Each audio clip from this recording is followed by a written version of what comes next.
What's going on, y'all? All right, so we're gonna try something a little new. I gotta get new lights. My lights failed on me, and my microphone is not going to be used for this one. My Apache mic is not going to be used for this one. So if the volume is a little bit lower than usual, just bear with me. All right. Until next time, anyway. Oh, by the way, these are white onyx beads. They're not pearls. All right. So I know how some of y'all can get out there, but anyway. Just hold off some of the trolls. But anyway, all right. So what we're gonna do right now is I want to still piggyback off of the energy that we was discussing when it comes to monetary value and the planets and astrology and stuff like that.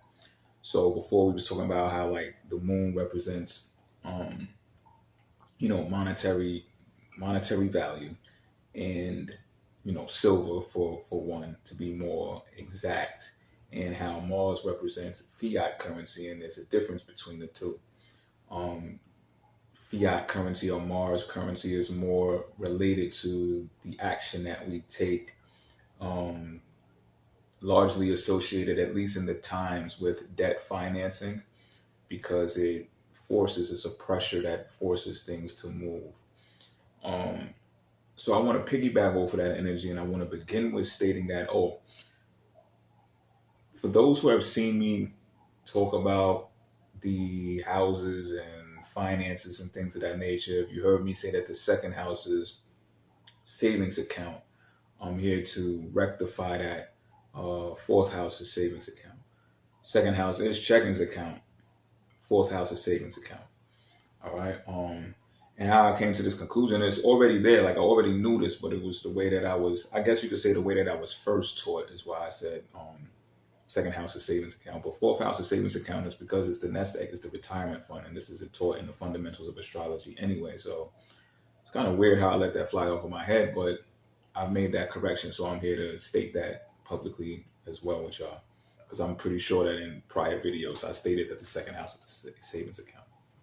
So now that we know this, right, or we have rectified this, the fourth house is about savings account, it's about your nest egg, it's about your retirement fund, it's about money that you stack up, that you stock up, should I say, right? So when we pair that with the moon being relative to monetary value, silver, um, true currency, right? Then when we compare that with Mars, we have a better understanding of what we should be doing or how to manage finances, should I say. So I want to talk about economic rent. So for people who don't know what economic rent is, here's a little education on economic rent. To simplify economic rent, right, is like offering a price for a good or a service that has not been offered to you. So say like I'm selling Pisces mugs, right? And I'm like, I'm basically pricing, and this is good to talk about being that inflation is up right now when you're seeing this. Um, Not when you're seeing it, I don't know, but as I'm recording this, should I say. Right, so let's say I sell Pisces mugs and I'm like $30 a Pisces mug, right? Now, depending on what's going on in the world, what's going on in the economy, I might get $30 for each Pisces mug. I might not. Somebody might say, man, I'm not paying that much. It's not worth $30 to me.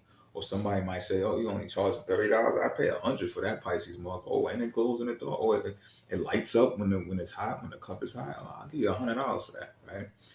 So now that's supply and demand pretty much, right? But someone would actually say in a real true economy, right, where the economy actually drives the prices and the demand, someone would first say, hey, I sure would like a cup to hold my coffee, but not just any cup. I want a mug that got two fish on it that does this whole light up thing when you put hot coffee in it, et cetera, right? You get the gist. So this is when the merchants and the manufacturers will say, okay, well, I'm going to supply what this person or what these people have demanded, right?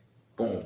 Then you draw it up, you make it up, you'll check the cost of goods sold, right? And then you'll come up with a price. Or the person who's demanded or the people that's demanded it will set the price to you and say, yo, I'll pay you X, Y, and Z the amount for one of these cups. Now, there's two things that's going to happen. Either the manufacturer is going to say, look, that's too low of a price because the cost of goods sold is this much and it's lower than the price that you're offering to pay me for this, right? And in a true raw economy, that rule is principle that would apply. So that person would have to up the ante for what they're willing to pay for this product, right? Now, if that cost of goods sold either breaks even or makes a profit, then we have a deal, right? Okay, that's how a true economy works.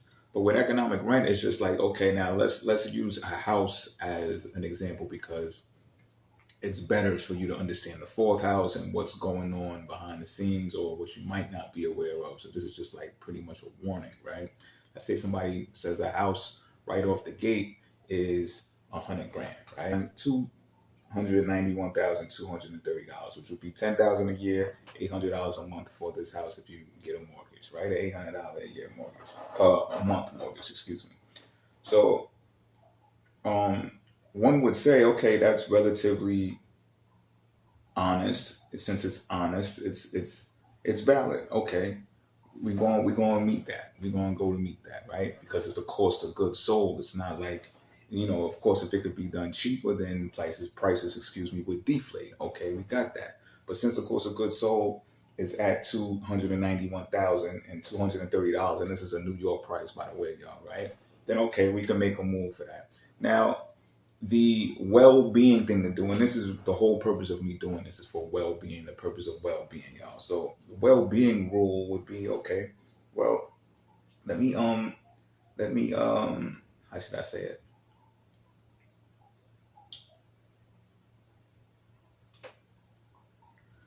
Once this quota is met, which is the 291 grand and change, then the house is yours, right? Even if you pay that in rent, if once that quota is met, the house is yours, and usually that's how it's supposed to be, right? Um, so what happens in a lot of cases though is that there's interest on the house, and then there's the taxes, and this, that, and the third, and then your house ends up being more than what the price is supposed to be. Now let's think about another scenario. Okay, well first let me finish this thought. So let's say you get a 30-year mortgage, you got to make this $800 a month. What happens to the moon, which is the true, more raw form of monetary value, right? What happens is that the moon, which represents security, which represents creature comforts, right? Comfortability, gets irritated. It gets insecure because now it has a quota to make, and you may or may not have the money in your bank, right? Now, coming off as a newborn, you just hit the floor running, and you're a toddler, you're a teenager, you get 21, you know what I'm saying? And if the wealth is not passed down to you, which is also legacy, which is fourth house stuff too, right? If you don't have that, then you hit the floor running. You don't even have the comfortability or the security to say, okay, that's cool. I could still buy my house, have my house, and not have to run out of this house to have to find work or get hired or do something strange for a piece of change or whatever. You know what I'm saying? To meet this quota, a person would be more comfortable and secure. Should they not, should they lack this, then they become insecure. They get irritable. And this is what psychologists call mood disorder. And this is what some people get prescribed prescriptions for, of synthetic drugs to take because they say that they're suffering and it could just be from merely not being certain that they can make their mortgage for a place to have a roof over their head, right? Next thing you know, you're being called crazy and all types of stuff. Or you just have a mood disorder, which is a natural tendency when you think about the scenario, right? You got pressure on top of you now. And what happens is, because the moon is an instinctual planetary guide, right? A celestial guide, should I say, it causes one to say, you know what, I'm going to go out there and I'm going to make this happen. But you have to utilize what? Mars energy in order to take action, because your instincts kicks in and says, well, if I don't do this, then there's a threat looming over my head that I may not have a roof over my head, right? So now the Mars energy is activated. And what happens is, you go dart out there, you go take action. There might be some obstacles in the way, and I mean true obstacles from planets being 90 degrees apart from each other or whatever the case may be. And you're out there, and you're doing what you got to do. You're making moves in order to meet this quota. Okay. Now, I don't know if you've seen the FBI list about homicides and serial killers and stuff like that, but cancer, the sign cancer is on the top of that list in the United States. And one would think when you meet cancers, and I'm not saying all cancers are saints and stuff like that. However, when I've come across the natural state of cancer individuals, they do have this nurturing vibe about them. They do have this comforting vibe about them. However, when you pressure one into putting their back against the wall or putting them in a situation to where they have to come out and like protect their home and things of that nature, they can get real erratic. Like the mood switches, and again, that's why they say cancers are moody and stuff like that.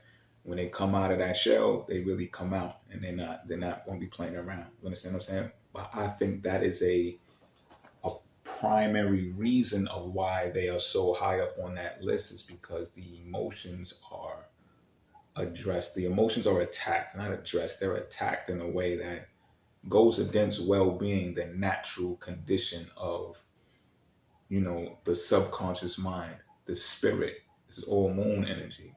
So when that is triggered, this is when you see people come out and utilize that Mars energy, and they can snap on you. And this is every individual. This is potential for every individual. I'm just utilizing Cancer to make a stronger point, because we're talking about the moon, and we're talking about the fourth house, which deals with savings accounts, right? In homes, the domestic life.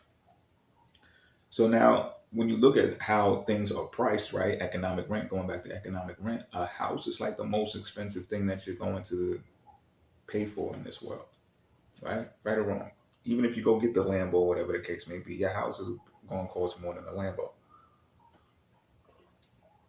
But how sadistic is that? In all actuality, just think about it. We might have different morals, we may have different ethics. I'd say, for one, I think it's pretty sadistic to price a home that high, because of how it plays a part in well-being.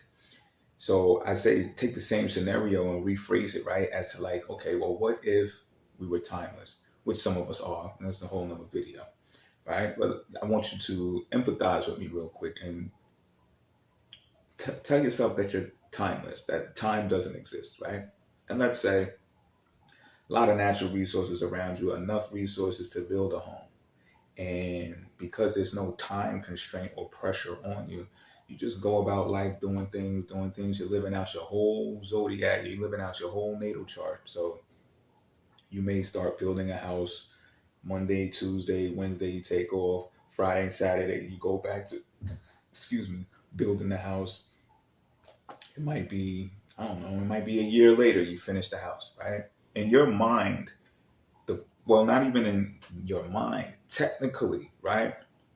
The cost of goods sold for this house that you built is more than likely going to be lower than what I said, 290 racks, the number that I gave out earlier, right? It's going to be lower than that, because you're going to take out the labor cost, right?